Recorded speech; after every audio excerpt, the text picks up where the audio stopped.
Early mornings on Staten Island are usually as peaceful as a familiar American postcard. Light mist settling on quiet streets.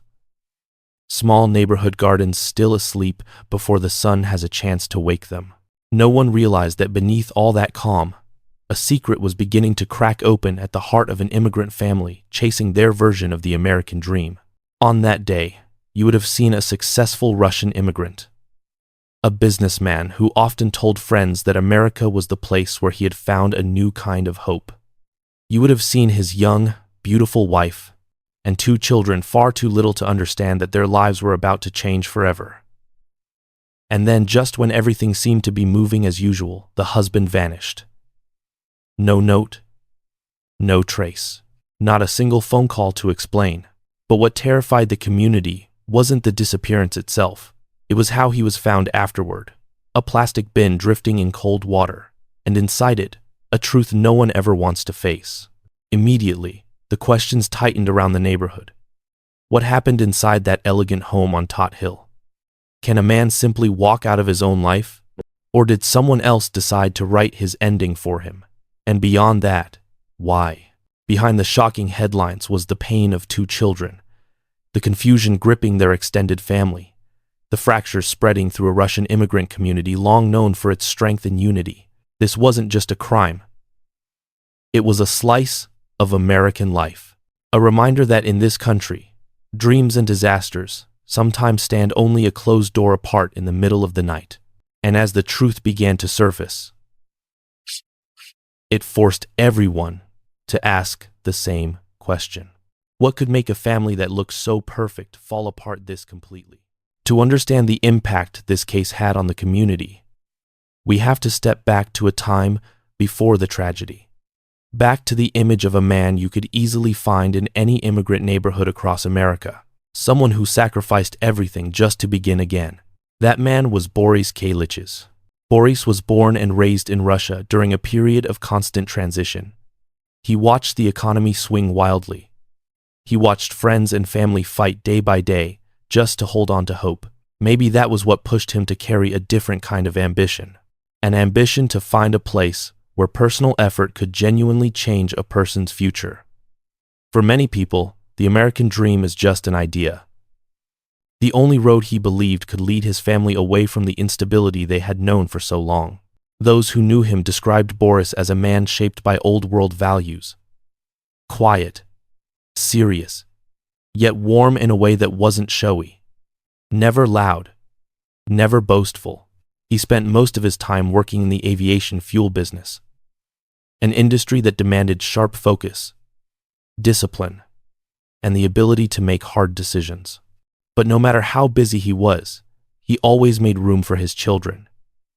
To them, he wasn't just financial support. He was a steady presence. The voice telling stories at bedtime, the strong hand guiding them through their first fragile years in America. And then there was Elena, his wife, the woman he once believed would help him build a complete, lasting home in this new country. Elena was young, beautiful, full of life, a breath of something different in Borys's predictable world. She brought lightness. He brought stability. No one would have guessed that beneath the surface, there were distances between them that no one else could see. When they moved to Staten Island, they chose Tot Hill, one of the quietest, safest neighborhoods on the island. Winding streets, houses set behind old trees, families from countless cultures, each carrying their own stories. It was the kind of place that made you feel that if you worked hard enough, you could reach a life you once only dreamed about. Neighbors said they often saw Elena taking the kids to school, saw Borys bent over his work in the garage, saw the whole family step out of the car with grocery bags on weekends. A simple picture, a familiar American family portrait anyone could imagine.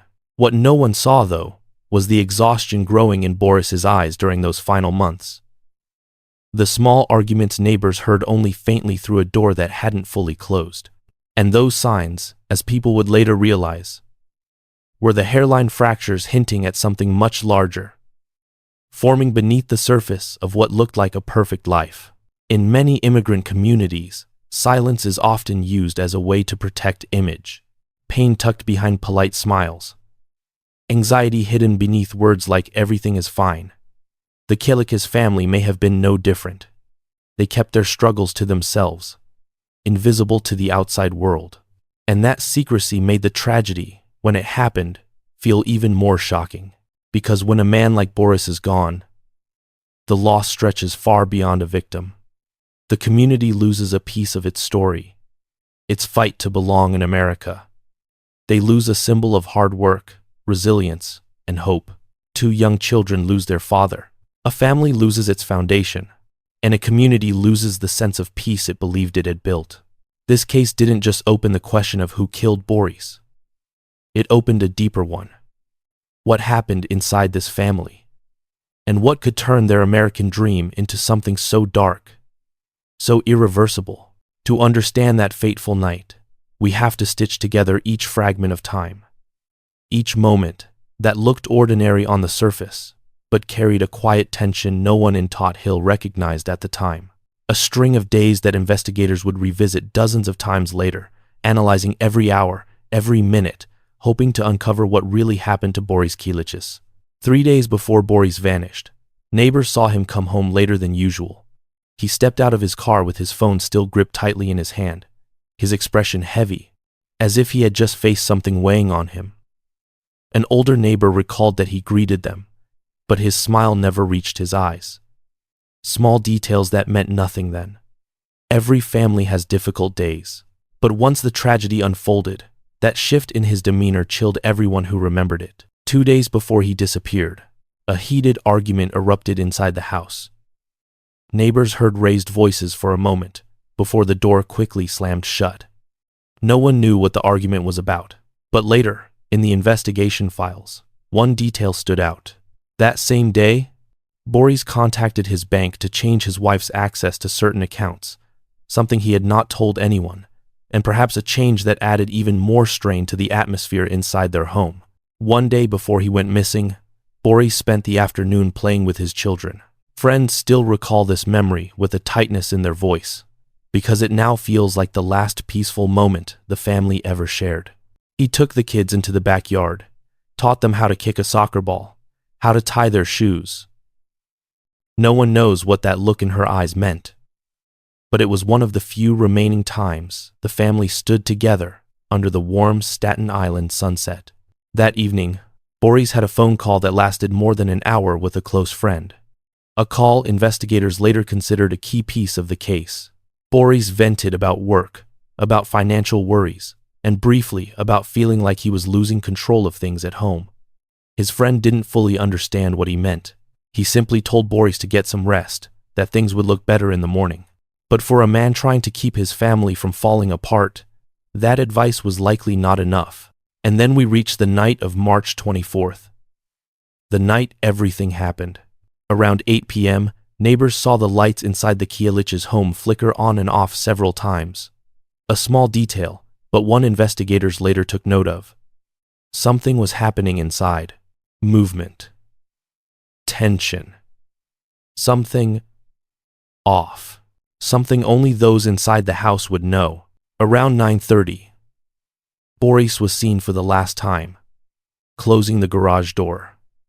There were no shouts, no crashes, no signs of a fight, just silence.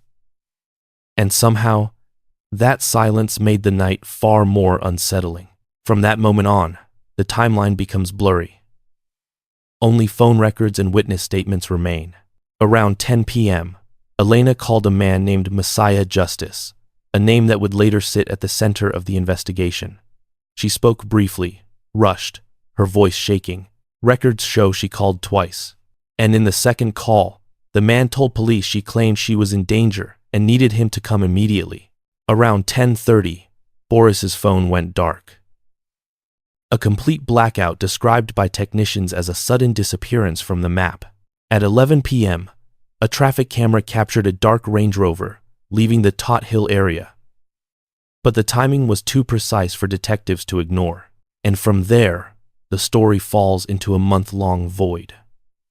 Borys never showed up to work the next morning. No one could reach him. No trace of him anywhere. Elena told police that her husband had left the house around midnight, that he might have gone on an unexpected business trip, that maybe he just needed time alone. Explanations investigators initially respected. But as time passed, the cracks widened, and those explanations began to fall apart. Looking at the timeline now, two entirely different pictures emerge. One is the image of a family that seemed ordinary, functional, stable. The other is the hidden unraveling of a relationship under strain, and at the center of it all lies the question that refuses to fade. What truly happened in the final hours of Borys Kiejliches' life? It is the question dozens of investigators spent years chasing, and it is the question that opens the next chapter of this case, where science, testimony, and truth begin to collide more violently than ever before. When an adult man goes missing, investigators usually start with two possibilities. 1. He left voluntarily because of family or financial pressure. 2. Something far more serious happened. But in the case of Borys Kiejliches, no one could determine which direction to follow in those first few days. Everything was too quiet, too empty, too many blanks for the investigation to move anywhere but in circles. Police arrived at the Kiejliches' home the morning after Borys was reported missing. They found a clean, orderly house. No signs of violence, no rooms disturbed. Elena greeted them looking tired, though her eyes, as one detective later said, looked as if she had weathered a storm only she knew about. She told officers her husband left the house around midnight. He didn't say where he was going. He didn't take belongings, and she believed he simply needed space to think. It wasn't a wrong answer, but it wasn't a convincing one either. It sat somewhere in the middle, between reassurance and concealment. A space investigators immediately noticed. Within the first few hours, they checked Borys's credit cards. No activity, no airline purchase, no car rental, no cash withdrawal, no phone calls. As if, after 11 p.m., he had fallen off the map entirely. The search widened. Detectives reviewed traffic cameras near Tot Hill. They documented the dark Range Rover leaving the area, but the angle was too distant to identify the driver. They interviewed neighbors. No one saw anything suspicious. A few overheard Elena speaking to someone late that night, her voice low, interrupted, almost as though she was arguing or pleading. But no one heard enough to know who was on the other end. None of these clues meant much on their own. They were echoes, thin, isolated, offering no real direction. Detectives recorded them, but they couldn't yet build a meaningful picture. What made the investigation even more difficult was the cultural layer beneath it. In many immigrant families, personal problems are kept tightly within the home. People don't talk. They don't want to look bad in front of neighbors. They don't want to become a subject of gossip. That silence made it far harder for investigators to access the private world of the Kiejliches family compared to typical missing person cases. Elena told police her husband was stressed, that he sometimes wanted to leave to clear his mind, that his business was weighing on him. Explanations that sounded reasonable but lacked the emotional truth detectives were accustomed to when a wife reports her husband missing. And then, one detail began to trouble them. Elena was not frantic. She didn't show fear. She didn't behave like someone whose husband had vanished without explanation. She was composed, at times almost cold, at other moments, too measured in her answers. But there was still no evidence to justify treating her as a suspect. Detectives turned their focus to Borys's business. Some wondered if he had trouble with partners. Others speculated about ties to the Russian criminal network active in New York at the time. But those theories fell apart quickly. No dangerous associates. He lived quietly, worked, came home, spent time with his children. All of it only deepened the puzzle. Why would a man like that disappear? As days passed, the community's concern grew. Staten Island was known as a peaceful residential area. People believed it was safe. But when a decent man vanished without a trace, that sense of safety cracked. Russian immigrant families whispered among themselves. They talked about Borys, about Elena, about signs they now realized they had overlooked, but no one knew what to believe. Week 2 came. Then week 3. Then week 4. Still no body. No evidence of a crime. No blood. No trace indicating Borys had been harmed. But also nothing to indicate he had left willingly. A terrifying void. And inside that void, detectives began to ask their first crucial question. Why didn't Elena call the police sooner? Why did she wait? Why did she tell a story that nothing in the evidence could confirm? When a case enters this kind of limbo, investigators call it the gray zone. A place where everything feels unstable. Every theory seems possible, and equally impossible. Nothing can be proven. Until the body is found, a moment that shattered the quiet. A moment that turned every early dead end into the beginning of a violent collision with the truth. A collision no one in the Kiejliches family would be able to escape. When the body of Borys Kiejliches was found inside a plastic bin drifting in the cold waters off Queens, the investigation shifted instantly into an entirely different chapter. From a dead end with no direction, detectives now had the one thing every missing person case desperately needs. A piece of truth that cannot lie. A silent witness, stronger than any testimony. A human body that forced investigators to confront the question that now mattered most. Who did this? And how?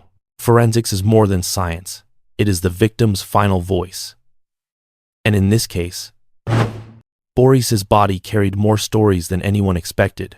When the medical examiners opened the bin, they documented the way he had been wrapped. Layers of towels surrounding the body. Tape binding his head. Electrical cords cinched tight around his torso. Everything done in haste, but not without intention. As if someone wanted to hide every trace. Hide it completely. Yet unknowingly, left behind the very details that would lead investigators straight back to them. The autopsy revealed Borys had been killed by a single gunshot to the head. A contact range wound. That detail immediately ruled out the idea he had been killed elsewhere and then moved. The shooter was close. Very close. Close enough for the muzzle to nearly touch the skin. And what does that suggest? Familiarity. Access. A situation where the victim had no reason to feel threatened. Ballistics, the science of distance, velocity, and the final instant of life confirmed it.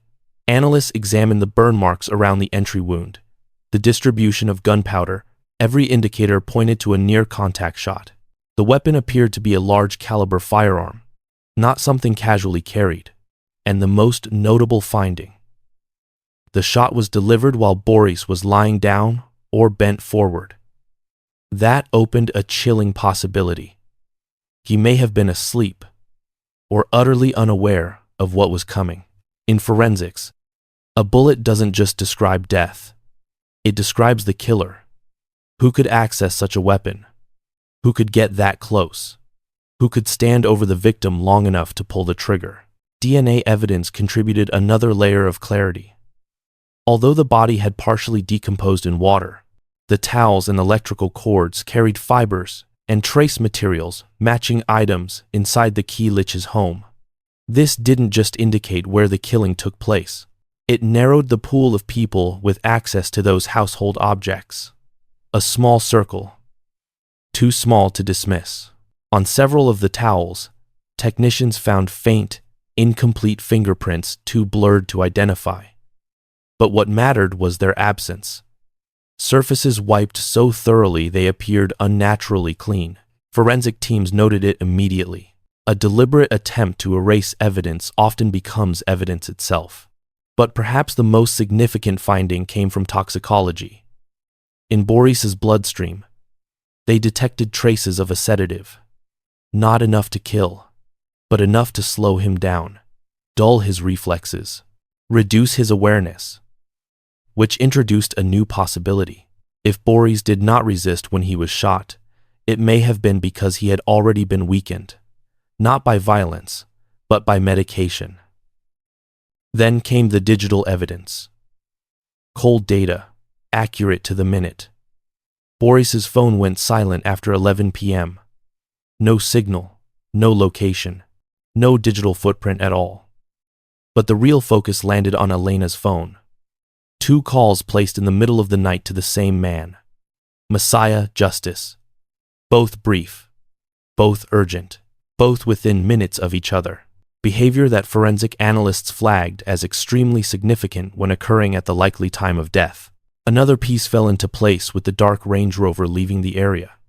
Toll records didn't catch the plate number, but traffic cameras captured the silhouette of the vehicle. Not clear, but clear enough to match the family's car, meaning the body was likely not transported by a stranger. It was someone who knew the garage, knew the house, knew how to move in and out without drawing attention. Forensic teams uncovered one more critical detail. In the Kiejliches' garage, a rectangular section of carpet had been cut out, not worn down, not accidentally damaged. A precise, deliberate removal. On the remaining carpet, tests detected microscopic traces of blood. Trace amounts so tiny they required specialized chemicals to reveal. It matched Borys, and that single finding erased any remaining doubt. The killing did not happen where the body was found. It happened inside the home. Every forensic component, DNA, ballistics, toxicology, digital evidence, the missing carpet told the same story. A story that didn't rely on confession, didn't rely on eyewitnesses, didn't rely on speculation. The body of Borys had already spoken, and the most heartbreaking part of this entire forensic chapter is what it implied. Not just how he died, but who he died by. This was not the act of a stranger, not a random threat in the night, but someone who could enter his room without warning, someone he trusted enough to let close. Forensics doesn't reveal motive, but sometimes it reveals proximity, the emotional distance or the lack of it between victim and killer. Here, that distance was almost non-existent, too familiar, too intimate, too devastating. From that moment on, detectives knew they were no longer dealing with a missing person case. They were investigating a domestic homicide. And that realization changed everything about how they looked at Elena Kiejliches, the woman who first appeared as a grieving wife, now standing at the center of a scientific truth she could no longer hide from. As forensics reconstructed the final hours of Borys Kiejliches through the cold precision of science, investigators were forced to confront a question they could no longer avoid. Who among the people around him had the access, proximity, and emotional closeness needed to walk into that house, approach him at a distance so intimate it could have been a gesture of affection, and then pull the trigger? A killing that was too controlled, too deliberate, too personal. Crimes like this rarely come from strangers. They almost always come from someone familiar, someone inside the home, someone driven by emotion, by pain. And for that reason, the suspect list was short. But everyone on it carried a complicated story. The first suspect, naturally, was Elena, the victim's wife. Her composure in those early days unsettled detectives, not because she hid her emotions, but because she controlled them too well. A grieving spouse usually collapses, asks questions repeatedly, cries until they cannot speak. But Elena was different. She described the timeline clearly, neatly, without hesitation, without stumbling, as if she had rehearsed the story hundreds of times before saying it out loud. But what made Elena impossible to overlook wasn't just her demeanor, it was her connection to another man. Messiah Justice, a name well known in certain Brooklyn circles, a former inmate. Friends described him as charismatic but unpredictable. Elena met him by chance at an intersection. Her life split into a direction even she may not have expected. Messiah became the second major suspect. And not by coincidence. Elena's phone activity the night of the murder pointed directly to him. 2 calls, back to back, her voice urgent. Those calls fell squarely within the estimated window of Borys's death. A man like Messiah with a criminal history, a romantic involvement, and potential access to the home quickly became a central figure in the investigation. But there was an important detail. Messiah had a past filled with violent outbursts. but they were spontaneous, reactive, street-level confrontations. Not the kind of violence that unfolds silently in a bedroom. Not the kind where someone stands inches from a man's head, places a gun against his skin, and pulls the trigger without flinching. That behavior, according to criminal profilers, usually belongs to someone with deep emotional ties to the victim, ties of anger, or love, or betrayal. Investigators began comparing the two central suspects, Elena and Messiah. One had emotional and financial motives. The other had motives tied to loyalty, influence, or manipulation. If they were both involved, their roles had to be distinct. Who had reason? Who had something to gain? Who had the opportunity? And most critically, who could stand in front of Borys without causing him alarm? That question made detectives re-examine the marriage. The tension. The simmering arguments. Borys's growing sense of losing control. His desire for divorce. His plan to reclaim financial assets. In countless domestic cases, these pressures act like dry tinder. When people believe they are about to lose everything, they don't think logically. They think emotionally. About fear. About betrayal. About humiliation. And in that state, people do things even they wouldn't recognize in themselves. FBI criminal psychologists reviewing the case highlighted a critical insight.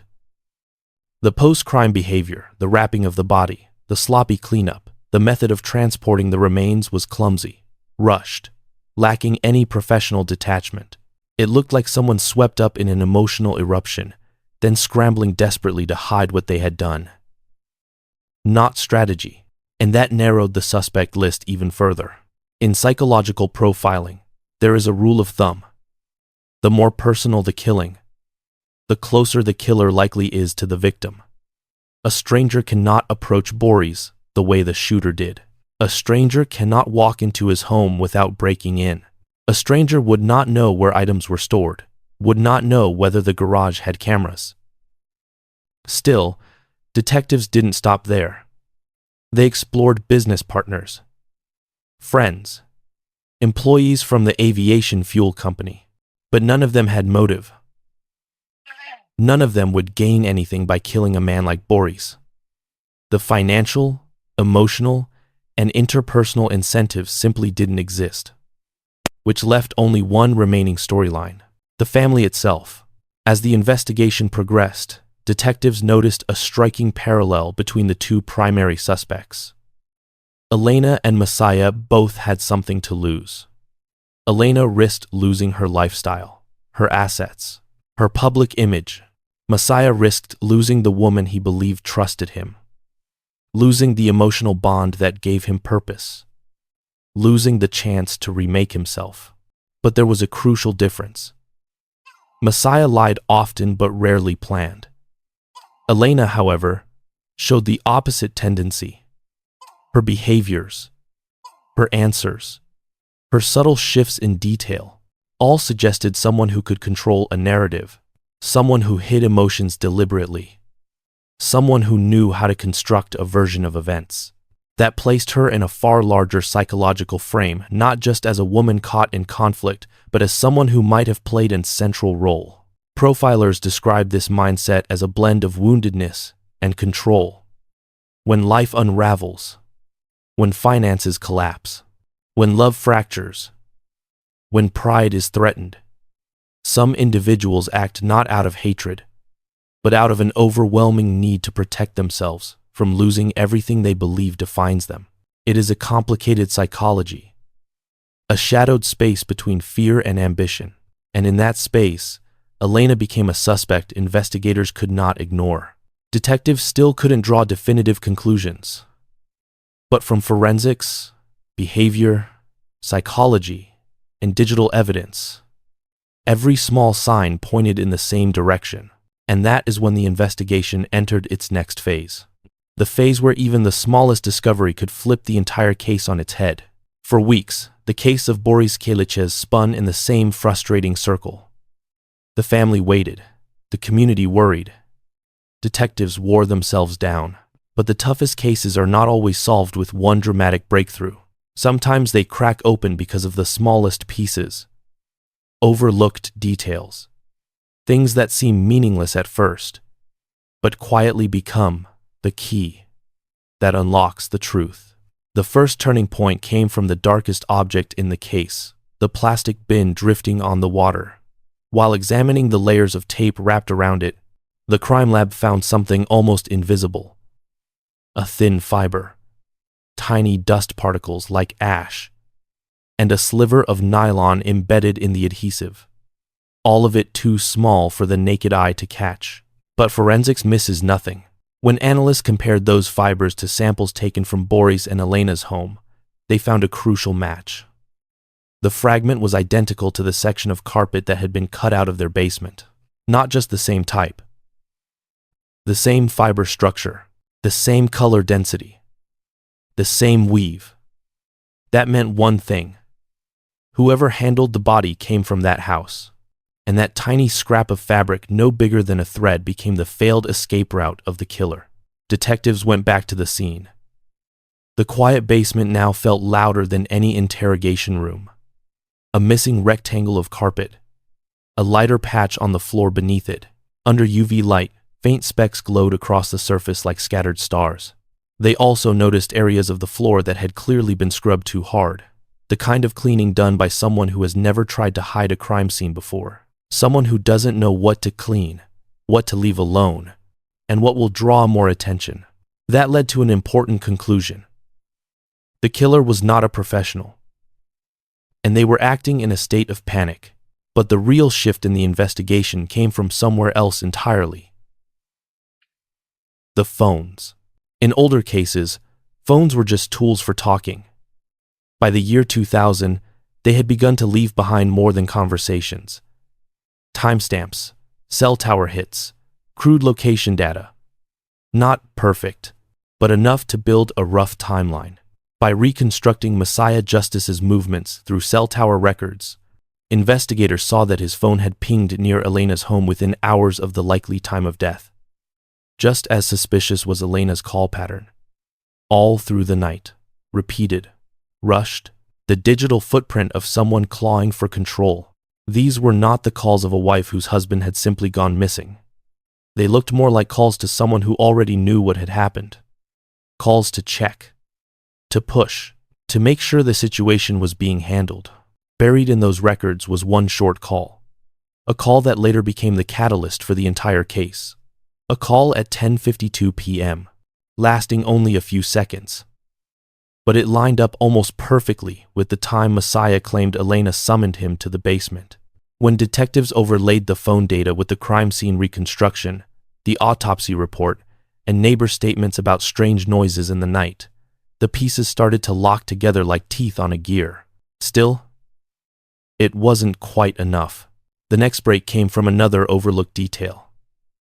The towels wrapped around Borys's body. In Elena's home, police found a matching set.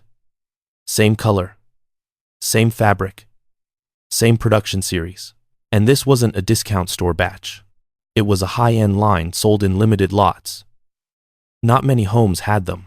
The bin, the carpet fiber, the house Elena lived in. Yet what truly shifted the way investigators looked at the case didn't come from an object at all. It came from a person. A neighbor mentioned something that had bothered them. On the day Borys was said to have gone missing, Elena seemed too composed, too controlled. She officially contacted police only after returning from a trip to Disney World with the kids. But during that trip, her call history told a very different story. She called just one person. A mother on vacation with her children. She poured her attention into the man she was having an affair with. Investigators looked at one another. In family homicide cases, there is a pattern. When someone dies, the first person to truly know is often the one involved, and the first person they call can be just as revealing. The real turning point, though, came from Messiah himself. During a long interrogation, trapped between exhaustion, fear, and the four walls of a cold interview room, his attitude shifted. Not just about himself, about Elena. He said Elena called him around midnight, her voice shaking. She told him he had to come right away. When he arrived, she opened the door in a state of shock, her hands smeared with a dark reddish stain, the same stains on her sweatpants. She led him down to the basement, and there he saw Borys, motionless, wrapped in the same towels he recognized from the house. Detectives listened to every word, every pause, every breath. Messiah's statement was not just information. It was a window into the mind of a man cornered by fear and tempted by relief. And when he finally admitted that he helped Elena move the body, the investigating team knew they had the piece they'd been waiting for. No single piece of evidence stood alone, but together, they formed a sharp, coherent picture. The way the body was handled, the cutout carpet, the towels, the discarded bin, the calls, Messiah's confession lining up with forensic findings. Every thread pulled the same direction. The killer was not a stranger. They belonged to the victim's inner circle. These clues did more than solve a murder. They revealed something deeper and far more painful. A family that looked intact from the outside had been splintering apart in silence, under the pressure of unspoken fights, private desperation no one else ever saw. The truth doesn't rush the door. It seeps in through cracks, through a missing square of carpet, through a call log at 10:52 p.m., through a tremor in a witness's voice. The investigative breakthrough wasn't a single explosion. It was a slow, relentless whisper of details. And once those whispers came close enough together, they stopped sounding like background noise. They started to roar. By this stage, the investigation felt like an undercurrent, quiet, steady, but rising with a force no one could ignore. And on the morning of May 15th, 2000, Staten Island detectives stepped into the phase every family in a homicide case dreads. The phase of arrest. Elena's home sat on a quiet hilltop, framed by tall trees, standing like silent sentries. But that morning, the calm was shattered by blue and red lights splashing across its white stone walls. The pounding at the door was sharp, measured, final. Elena stepped out. She didn't look surprised. She didn't look panicked. She simply stood still, as if she had always known this day would come. Her eyes held no tears, only an emptiness, like a room stripped of everything once inside it. Detectives read her the arrest warrant. Their voices weren't raised, weren't cold, just steady. Behind every word wasn't anger, but duty. As officers cuffed her hands, her two young children stood frozen on the staircase, their faces full of confusion. "Where is Mommy going?" her little girl asked. Elena turned her head. Her expression softened for a moment, but she didn't answer. No one felt triumph in that moment. Not the officers. Not the detectives. Because behind every arrest lies a family collapsing. Innocent children pulled into a story they never asked to be part of. At the precinct, the interrogation began like any other on paper, but emotionally, it was nothing like routine. Detectives knew Elena wasn't the kind of suspect who cracked easily. She knew how to manage her emotions, how to curate her stories. She had spent years navigating social circles, business dinners, and polished conversations. She was used to hiding what she didn't want others to see. They placed her in a small interview room. Metal table, a paper cup of water, harsh fluorescent light casting a pale glow across her face. She sat upright, steady, unflinching, as if this were a business meeting, not a murder inquiry. Investigators started gently. Questions about her marriage, about the last day Borys was seen alive, about the Disney World trip. Elena answered every question with precision, clean, tidily structured, no trembling, no hesitation. She repeated the same story she had given before. No more, no less. But detectives weren't listening only to her words. They were watching her. The swallow of the throat, the pause before a sentence, the way her fingers curled against each other when certain topics surfaced. Those cues mattered more than anything spoken aloud. When they shifted to the basement, the missing square of carpet, the towels matching those around the body, Elena tilted her head, a subtle movement, but the first sign of caution on her face. She felt the conversation approaching something she wasn't ready to defend. Detectives switched tactics. They pulled out the phone maps, midnight call logs, the repeated contacts with Messiah Justice. They spoke of the timing, the urgency, the way those calls aligned almost perfectly with the estimated time of death. Elena's hands tightened. Why so many calls to him? Detectives asked. No calls to her husband. No calls to her sister. No calls to her closest friend. Just Messiah, again and again, through the night. He's a friend, Elena said simply. He helps me. Nothing more. But detectives knew the truth.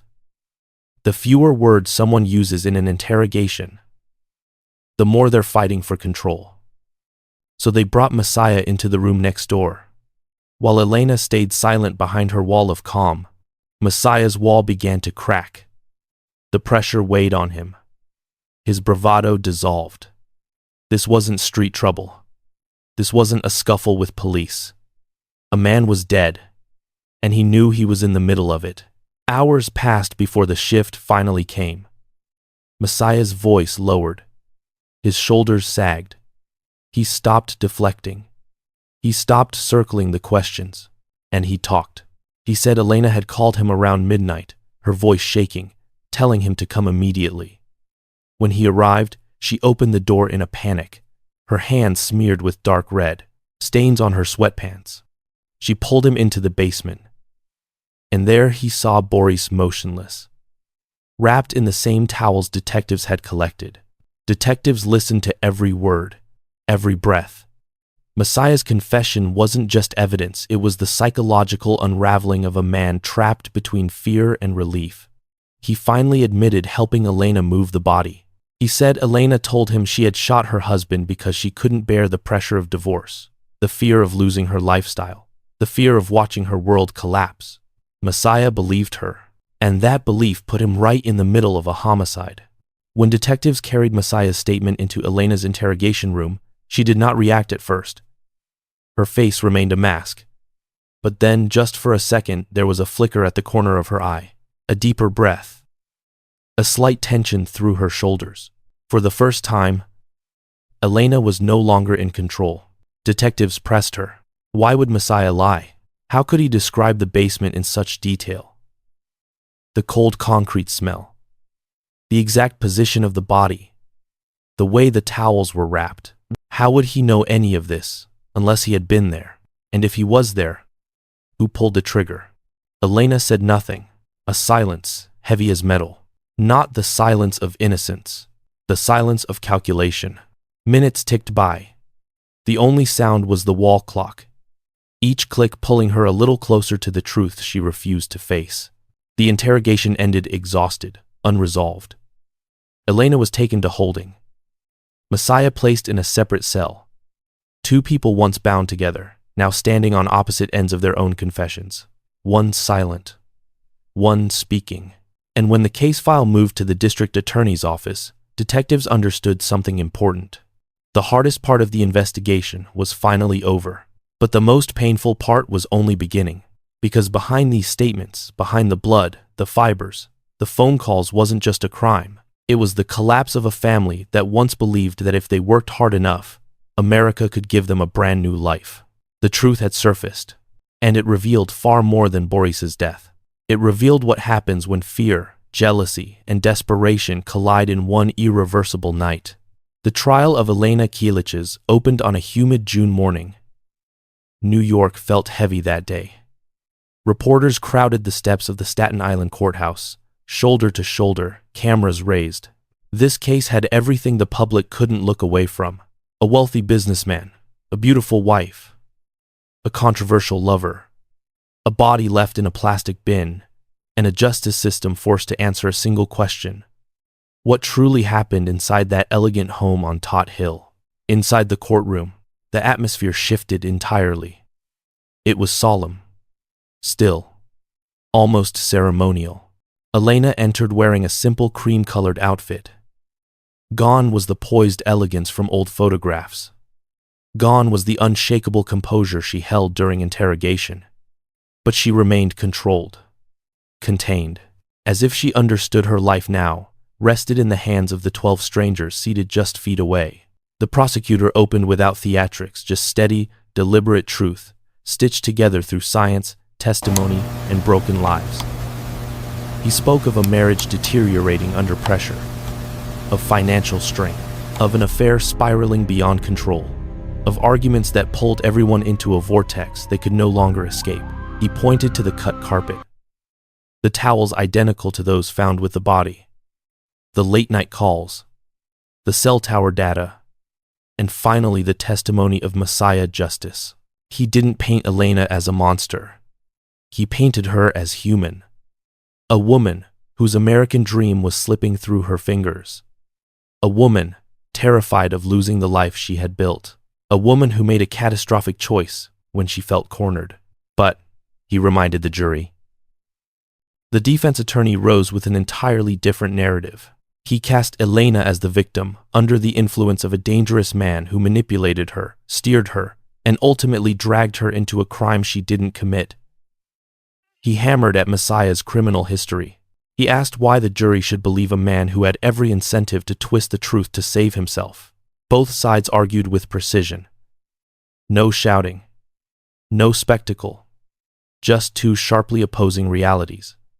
The jury listened with the kind of attention that comes only when human lives hinge on the outcome. Some members studied Elena's face, searching for something beneath her composure. Others watched Messiah with wariness, knowing his testimony was both the prosecution's anchor and its most vulnerable point. The day Messiah took the stand, the courtroom exhaled into silence. He walked in a different man, smaller somehow, as if the weight of everything had pressed him down. His voice wasn't smooth, but it didn't falter. He told the story of that night. He said Elena called him. He said she told him she had shot her husband. He said when he stepped into the basement, he saw Borys wrapped in familiar towels. He described how they moved the body, how they carried it out, how they placed it inside the bin. The defense stood quickly. They challenged his credibility. They accused him of saving himself at Elena's expense. But the prosecutor countered with one simple truth. Every forensic detail matched Messiah's account, and no one who wasn't there could have described that basement so precisely. For a brief moment, Elena turned toward Messiah. Not with rage, not with collapse, but with a long, deliberate, quiet look, like someone finally seeing the ending she had tried for months to outrun. Throughout the trial, experts testified. Forensic analysts explained each cut in the carpet, each fiber on the tape, each tiny blood trace in the garage. They walked the jury through the bullet's trajectory, the firing distance, the kind of shot that only happens when the victim knows the person holding the gun. When danger arrives not from the outside, but from someone they once trusted. A medical examiner's statement chilled the room into stillness. The victim, he said, was either lying down or bent forward when shot. There were no defensive wounds, no signs he sensed any threat. On the final day of arguments, both sides delivered their closing remarks. The prosecutor told the jury the story was complete. Phone records, forensics, testimony, motive. All of it pointed in one direction, Elena Kiejliches. The defense pushed back, reminding the jury of the gaps in the narrative. The imperfect witness, the dangerous lover, the possibility of manipulation. When the jury left to deliberate, Elena sat at the defense table with her hands clasped. She didn't look at the judge or the prosecutor.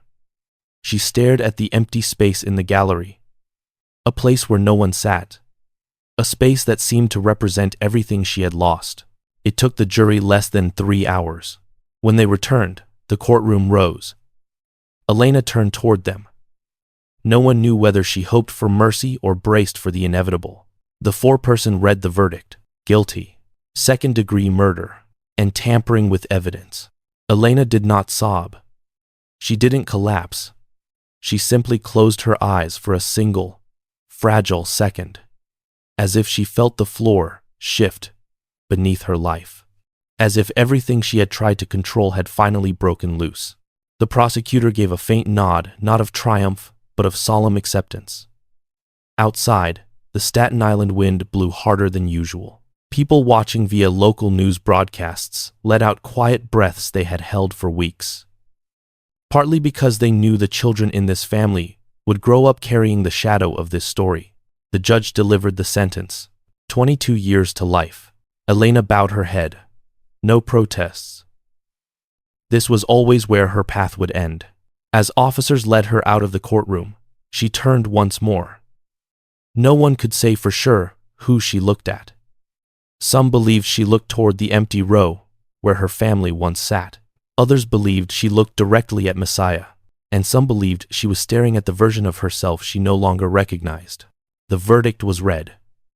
Justice was delivered. But no one left the courthouse that day feeling victorious, because in cases like this, there are no winners. Only lives left, shattered in the wake of truth finally coming to light. When the trial ended and the final steel door closed behind Elena Kiejliches, it wasn't just the conclusion of a criminal case. It was the beginning of a long chapter of consequences no one could have imagined on the day Borys first went missing. A family that once lived the American dream. A bright future. A home on Tot Hill. Now reduced to fragments. Each person involved would carry for the rest of their lives. The two children at the heart of this tragedy, faces once glowing with carefree smiles in family photos, now had to grow up with a story no child should ever have to hear. They didn't just lose a father. They lost a mother too. Lost the sense of safety that childhood is supposed to be built on. Relatives later said that the sound of a door slamming would make them jump. The wounds in a child's memory don't show up in autopsy reports or legal files, but they are deeper than any piece of evidence introduced in court. The Russian immigrant community in Staten Island felt the shock as well. They prided themselves on hard work, unity, and family. But this case was like a cracked mirror. It reflected something painful. That even the most seemingly perfect families can hide storms behind closed doors. Storms no neighbor will ever hear until it is too late. In small cafes along the waterfront, people talked about the case for months, not with gossip-driven excitement, but with sorrow. Some said that if they had known how strained the marriage was, they might have intervened. Others admitted that life in a foreign country brings pressures no one is eager to admit. They didn't say Elena was right or wrong. They spoke only of the sadness of a family, undone by fear, silence, and emotional fracture. As for Messiah Justice, the man whose testimony ultimately unraveled the case, his life splintered in its own way. Even with a reduced sentence, he still had to live with the truth that his actions, his choices, his presence played a role in a man's death and a family's destruction. He wasn't just judged in a courtroom. He was judged by everyone who ever knew him, and by a conscience that would follow him far longer than any prison term. But the deepest impact wasn't on the adults. It was on the children. Children who now had to call the detention center home. Children with no one left to ask why everything had happened the way it did. One teacher said the kids became quieter, smiled less, as if they had aged years in just a few months. Those teachers didn't try to fix what had happened. They simply tried to do the one thing they could: remind the children that the world still had soft corners, even when life did not. The case left a mark on Staten Island too, not because of its brutality, but because it reminded people that tragedy does not always come from the shadows. Sometimes it grows from tiny cracks, from unspoken anger, from fear of abandonment, from the feeling that life is slipping out of your grasp. These are the pressures that build quietly until, one night, they break into something irreversible. And that may be the greatest lesson this case leaves behind. That human beings, no matter how strong, have emotional limits.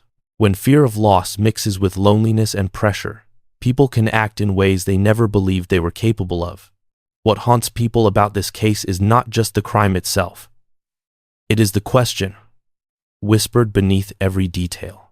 If someone had paused, listened, held onto one falling piece of emotion. Would everything have been different? Years later, detectives still said this was the case they could never forget. Not because of difficult evidence, not because of conflicting statements, but because they watched a family fall apart piece by piece. They remembered the two children standing on the staircase the day their mother was taken away. And they knew sometimes justice is served, but the price is far heavier than anyone wants to pay. When Elena arrived at Bedford Hills Correctional Facility, the sky was covered by a thin gray sheet of clouds. No rain, no sun, just the quiet light of a day ushering her into a darker chapter of her life. As the van drove past rows of trees, she looked out the window, said nothing. Some said she held a photo of her two children the entire ride, clinging to the last thread, connecting her to the world she once knew. And the Kiejliches' home after the trial never really returned to life. Lights stayed on for a few months as relatives managed affairs. But soon it grew still. A hollow shell of what it once had been. Neighbors said that on quiet evenings, when they passed the house, they felt a strange sadness, as if the walls were telling their own story. A story cut short at its most beautiful chapter. The case formally ended with the court's verdict. But for those who witnessed it, it never truly closed. It lives on as a reminder that behind every legal document, behind every headline, are human beings, with their pain, their regrets, their irreversible moments. And when we look back on this case, perhaps what stays with us most is not the crime itself but the fragility it revealed. The truth that tragedy doesn't always come from violent strangers. Sometimes it is born quietly, from fear, from desperation, from a heart pushed too far into a corner. In the end, this isn't just a story about murder. It's a story about loss, about echoes that stretch far beyond a courtroom, about two children who grew up with questions no one could answer, and a reminder that when a family breaks apart, no matter the cause, the ripples reach farther than anyone can see, filling homes, shaping lives, leaving shadows that may never fully fade.